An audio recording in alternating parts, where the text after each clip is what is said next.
Hello everybody, this is Saurabh Kumar. Welcome to our channel developing mind. तो आज हम most expected question of social science of class 10th for term two examination. तो आज हम economics और geography का important question करने वाले हैं, जो कि टर्म 2 के लिए बहुत ज़्यादा इम्पॉर्टेंट है। इकोनॉमिक्स से है और 4 क्वेश्चन ज्योग्राफी से है। तो चलिए, आज का पहला क्वेश्चन हमारा इकोनॉमिक्स से है, जो कि है state the role of RBI, जो कि पहला चैप्टर इकोनॉमिक्स का मनी एंड क्रेडिट चैप्टर से है कि आरबीआई का क्या रोल होता है डिपॉजिट्स विथ बैंक्स में। तो जो पहला पॉइंट हम इसमें लिख सकते हैं, इशू द करेंसी।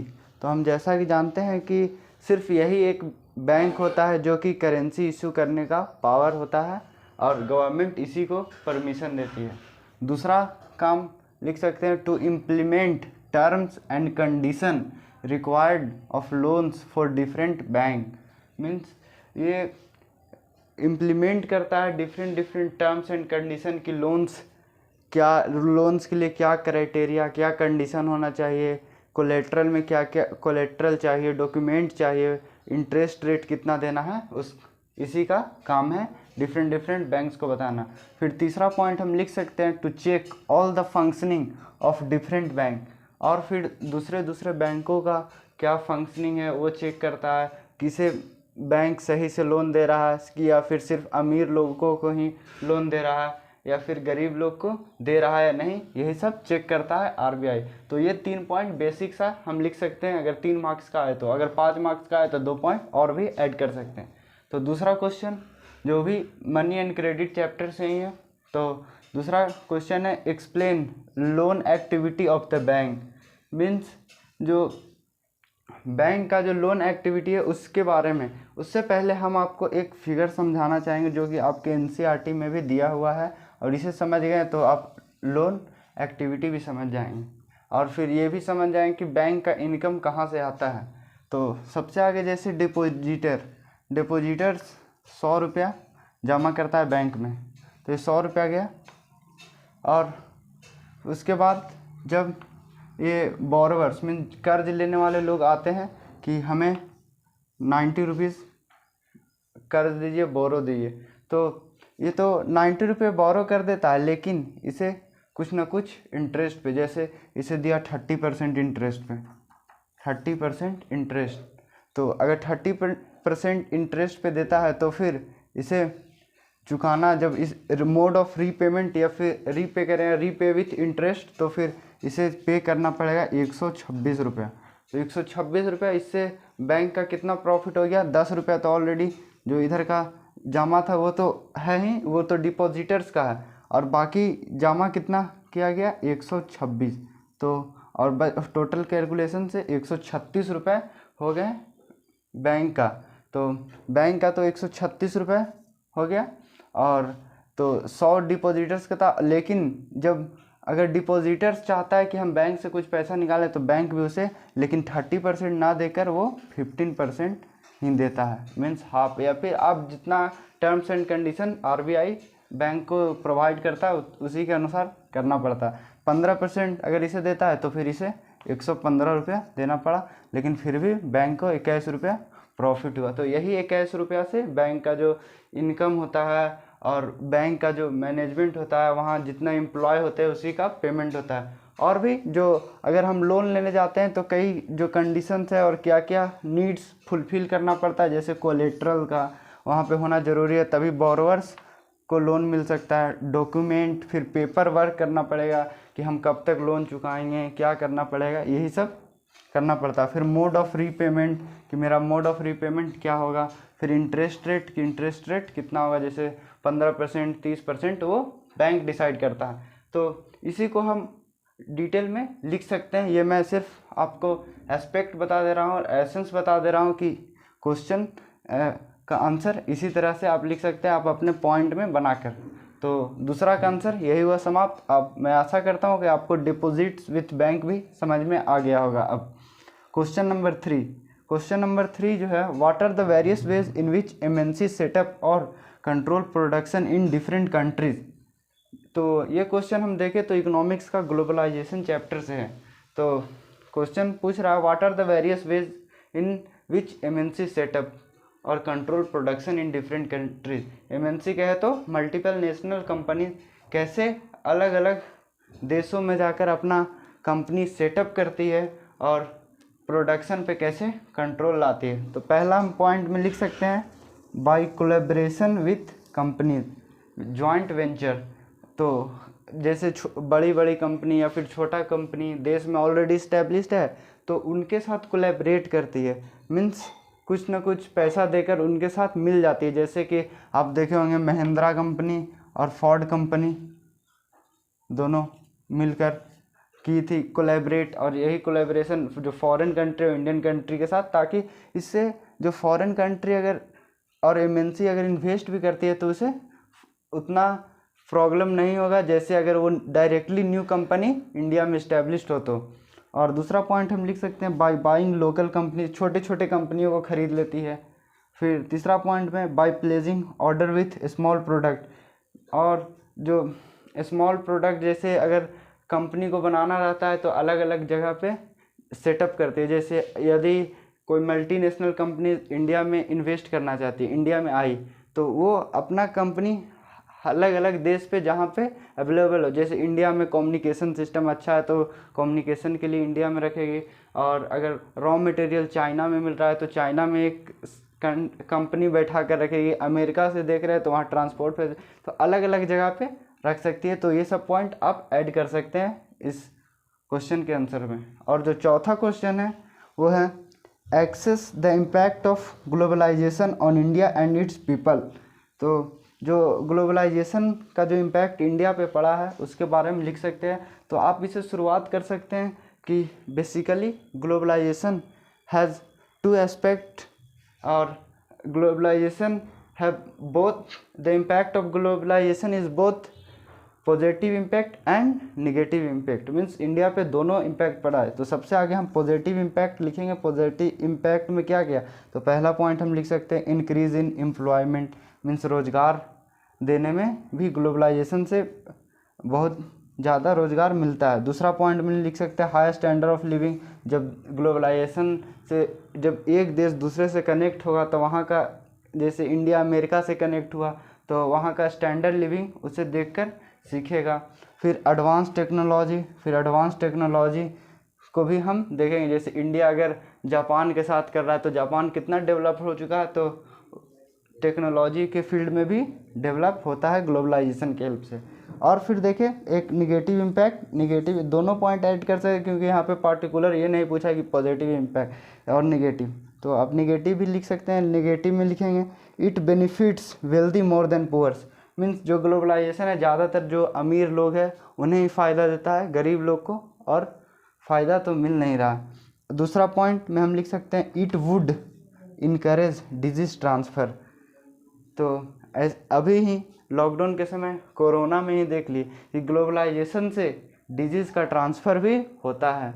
जैसे ग्लोबलाइजेशन से लोग यहाँ से वहाँ कनेक्ट हैं, तो सबसे आगे चाइना में फैला डिजीज़, चाइना के बाद इंडिया में फैला, इंडिया से अमेरिका, धीरे धीरे इंटायर वर्ल्ड में फैल गया। इसके पीछे का कारण ग्लोबलाइजेशन ही। तो हमारा जो तीसरा पॉइंट इसी का निगेटिव इम्पैक्ट में हो जाता है declination of local companies, means जो छोटी छोटी कंपनियां हैं उनका ख़त्म हो जाता है। क्यों? क्योंकि अगर एमएनसी अगर इन्वेस्ट भी करती है तो ज़्यादातर बड़े कंपनियों को करती है और बड़ा कंपनी और ग्रो होते जाता है, और जो लोकल कंपनी होती है वो ख़त्म होते जाती है धीरे धीरे। और तो यहीं पे ये access of impact of globalization का 3 पॉइंट दोनों लिख देंगे तो 5 मार्क्स आराम से मिल जाएगा। कुछ इम्पॉर्टेंट टॉपिक्स है जो कि इन टॉपिकों से क्वेश्चन आने की संभावना है, जैसे सेल्फ हेल्प ग्रुप से क्वेश्चन आ सकता है जो मनी एंड क्रेडिट चैप्टर का है। फिर फॉर्मल एंड इनफॉर्मल सेक्टर से क्वेश्चन आ सकता है, क्या चैलेंजेस है, क्या रिफॉर्म हुए हैं इनफॉर्मल सेक्टर के लिए रिगार्डिंग, इससे भी क्वेश्चन। और एक ग्लोबलाइजेशन से important topic world trade organization, इसके बारे में भी ज़रूर पढ़ लें। ज्योग्राफी के पार्ट को समझेंगे, ज्योग्राफी के कुछ क्वेश्चंस है उसे समझेंगे। सिविक्स का कर चुके हैं, अब ज्योग्राफी का जो पहला क्वेश्चन और इस वीडियो का 5वां क्वेश्चन जो है, जो why is sugar industry ideally suited to the cooperative sector. तो ये क्वेश्चन मैन्युफैक्चरिंग इंडस्ट्री चैप्टर से आया है। तो जो शुगर इंडस्ट्री होता है वो कोऑपरेटिव सेक्टर में क्यों आइडियली सूटेड है, तो इसके पीछे कुछ रीजंस है, उसे हम पढ़ लेते हैं और आप भी समझेंगे और आप भी अपने शब्दों में लिखते रहेंगे। तो पहला रीज़न है the farmers are engaged in producing sugar cane as it is an annual crop. तो हम लोग जानते हैं कि शुगर केन एनुअल क्रॉप है, इसे उत्पन्न होने में पूरा साल लग जाता है। तो फार्मर्स तो उसी में शुगर केन ही प्रोड्यूस करने में लगे रह जाते हैं। तो और बाकी जो शुगर प्रोड्यूस करना, फिर उसके बाद सुक्रोज को निकालना कितना डिफ़िकल्ट हो जाता है, इसलिए कोऑपरेटिव सेक्टर में ये होते हैं। और दूसरा पॉइंट में हम लिख सकते हैं farmers pool together their resources, means अपने रिसोर्सेज को एक साथ लाकर जमा करते हैं, set up mill within the sugar cane producing area and produce sugar. और शुगर केन प्रोड्यूसिंग एरिया में मिल को सेटअप करते हैं और शुगर को प्रोड्यूस करते हैं। और तीसरा पॉइंट लिख सकते हैं the cooperation among farmers help them bear profit and losses. तो यदि अगर फार्मर्स का इसमें नुकसान भी होता है या फ़ायदा भी होता है तो सारे लोगों का होता है, जिससे अगर एक ही आदमी अगर सिर्फ मान के चलिए फार्मर सिर्फ शुगर केन पे इन्वेस्ट करता है और ऐसा हुआ कि उसका पूरा क्रॉप फेल्यूर हो गया, तो उसमें सिर्फ फार्मर को लॉस करना पड़ेगा, जिसपे उसे बहुत ज़्यादा असर आ सकता है। लेकिन अगर कोऑपरेट रहेंगे, अगर ढेर सारे लोग रहेंगे और सारे का नुकसान होगा तो उतना फ़र्क नहीं पड़ेगा। तो यही 5वां क्वेश्चन का आंसर, आप इसे और अपने शब्दों में लिख सकते हैं। छठा क्वेश्चन है industrialization and urbanization go hand in hand, comment this statement. तो ये क्वेश्चन बहुत ज़्यादा इम्पोर्टेंट है, ये अधिकांश टाइम पूछा भी जाता है। इंडस्ट्रियलाइजेशन और अर्बनाइजेशन कैसे दोनों एक दूसरे से इंटर रिलेटेड है। तो हम पहला पॉइंट इसमें लिख सकते हैं industrialization cause growth in available factor. Available factor में जैसे हो गया कैपिटल और फिर मनी, लेबर और जो अवेलेबल फैक्टर और भी है, उससे इंडस्ट्रियलाइजेशन का ग्रोथ होता है।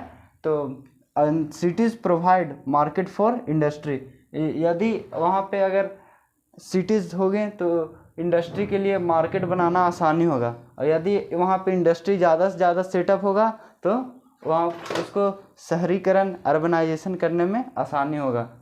और एक कंसेप्ट ऑफ एग्लोमरेशन इकोनॉमी, इससे 2 मार्क्स का भी क्वेश्चन पूछा जा सकता है। एग्लोमरेशन इकोनॉमिक से है क्या, और एग्लोमरेशन का कंसेप्ट आप इसमें भी ऐड कर सकते हैं। तो एग्लोमरेशन इकोनॉमी में यही होता है कि बहुत सारे इंडस्ट्रीज़ एक साथ आकर एक दूसरों को सपोर्ट करना ही एग्लोमरेशन इकोनॉमी कहलाता है। चाहे तो जैसे अगर इंडस्ट्री बैठा हुआ है स्टील, आयरन स्टील का, और बगल में इंडस्ट्री बैठ गया इलेक्ट्रिसिटी सामान बनाने वाला या फिर थर्मल पावर प्लांट, और आयरन स्टील इंडस्ट्री को चाहिए थर्मल इलेक्ट्रिसिटी, तो आसानी से मार्केट एक आसानी से क्रिएट हो सकता है। रॉ मटेरियल जो सोर्स है रॉ मटेरियल को फिनिश्ड गुड बनाने में वो आसानी से हो सकता है, इसलिए एग्लोमरेशन इकोनॉमी किया जाता है। तो इसका कंसेप्ट भी आप लिख सकते हैं, इंडस्ट्रियलाइजेशन है urbanization go hand in hand. तो मैन्युफैक्चरिंग इंडस्ट्री का ये 2 इंपॉर्टेंट क्वेश्चन है, आप इसे राइट डाउन कर सकते हैं। क्वेश्चन नंबर 7 है roadways have an edge over railways, support statement with example. Means roadways have an edge over railways, means roadways है वो रेलवेज से ज़्यादा बेहतर है। आप इसे एग्जाम्पल के माध्यम से सपोर्ट किए तो कुछ पॉइंट लिख देंगे तो हम बता सकते हैं कि roadways more better than railways. तो पहला पॉइंट हम लिख सकते हैं कंस्ट्रक्शन कॉस्ट इज़ लोअर। तो रोडवेज को अगर कंस्ट्रक्शन कॉस्ट होता है वो काफ़ी ज़्यादा कम होता है, कम ही कॉस्ट में हम रोडवेज को बना लेते हैं। फिर डोर टू डोर सर्विस, मतलब रोडवेज हर जगह हर घर के पास तक जा सकता है, लेकिन रेलवेज हर एक घर के पास तो नहीं जा सकता। रेलवेज कोई पार्टिकुलर रेलवे लाइन लगाकर रेलवे लाइन बिछाना पड़ता है, लेकिन रोडवेज हर एक डोर टू डोर सर्विस देता है। और तीसरा पॉइंट हम लिख सकते हैं इजी टू कंस्ट्रक्ट, और इसे कंस्ट्रक्ट करने में भी आसानी है। जैसे ये हाईली टराइन और या फिर माउंटेनियस रीजन में कंस्ट्रक्ट करना होता है तो वो आसानी से कंस्ट्रक्ट हो जाता है। लेकिन रेलवेज़ को कंस्ट्रक्ट करना है जैसे, तो उसके लिए टनल बनाना पड़ता है माउंटेनियस रीजन में। तो टोपोग्राफी में ये रेलवेज़ को कंस्ट्रक्ट करना डिफरेंट टोपोग्राफी में डिफ़िकल्ट होता है। Act as a feeder to other mode of transport, और तो और जो रोडवेज होता है दूसरे मोड ऑफ ट्रांसपोर्ट को सपोर्ट करने का काम करता है। जैसे अगर वाटरवेज से ही सामान आता है और तो वाटरवेज से सामान आता है तो वो पोर्ट पे ही तो रुक जाएगा, लेकिन जहाँ मेन इंडस्ट्री है, जहाँ मेन मार्केट है, वहाँ तक पहुँचाने का काम तो रोडवेज ही करता है। तो 7वां क्वेश्चन का आंसर ये हुआ। और 8वां क्वेश्चन चलते हैं। 8वां क्वेश्चन है efficient means of transport are prerequisites for fast development of the country, support the statement. Means अगर आपका ट्रांसपोर्ट बहुत बेहतरीन है तो कंट्री का जो डेवलपमेंट है वो आसानी से हो जाता है और बेहतरीन रूप से हो जाता है। तो इसी स्टेटमेंट को हमें कुछ पॉइंट के माध्यम से सपोर्ट कर देना है और बताना है कि ये पॉइंट सही कैसे हैं। तो पहला पॉइंट हम लिख सकते हैं, raw material can reach factories with in less time. यदि ट्रांसपोर्ट आ गया है तो जो रॉ मटेरियल को हमें इंडस्ट्री तक पहुंचाना है उसे हम आसानी से पहुंचा सकते हैं। Quicker transport helps in easier movement of goods. अगर जैसे फिनिश्ड गुड रेडी हो चुका है और उसे हम जल्दी से पहुंचा देना है हमें मार्केट में, तो हम क्विकर ट्रांसपोर्ट की हेल्प से, जैसे हमें दूसरे कंट्री ही पहुंचाना है तो हम एरोप्लेन के माध्यम से आसानी से जल्दी से पहुंचा सकते हैं किसी का नीड्स पूरा करने। Mobility of labour force also increase. अगर ट्रांसपोर्ट होगा तो जो लेबर का जो काम है वो भी बढ़ते जाएगा, जैसे सामान को बार बार गाड़ी पे लादना उतारना, ये भी काम बढ़ते जाएगा। और जो चौथा और इम्पॉर्टेंट पॉइंट है, the pace of development of the country depends upon the production of goods and services as well as the movement over the space. Means जो कंट्री का डेवलपमेंट है उसके लिए तो प्रोडक्शन ऑफ गुड और service तो ज़रूरी है ही है, उसके साथ ही साथ movement over the space means सामान का ट्रांसपोर्ट होना भी बहुत ज़्यादा ज़रूरी है। तो इसी के साथ आज का वीडियो हमारा यहीं पे समाप्त होता है। और जो ज्योग्राफी और सिविक्स का क्वेश्चन हम कर चुके हैं आज, और यदि आप हिस्ट्री और सिविक्स का इम्पॉर्टेंट क्वेश्चन का वीडियो नहीं देख पाए हैं तो उसका भी लिंक डिस्क्रिप्शन में गिवन है, उसे जाकर देखें ताकि आपके टर्म टू एग्ज़ाम का जो प्रिपरेशन है और बेहतर रूप से हो सके। तो मैं आशा करता हूँ कि आपके लिए यह वीडियो हेल्पफुल साबित हुआ होगा। तो इसी के साथ थैंक यू वेरी मच।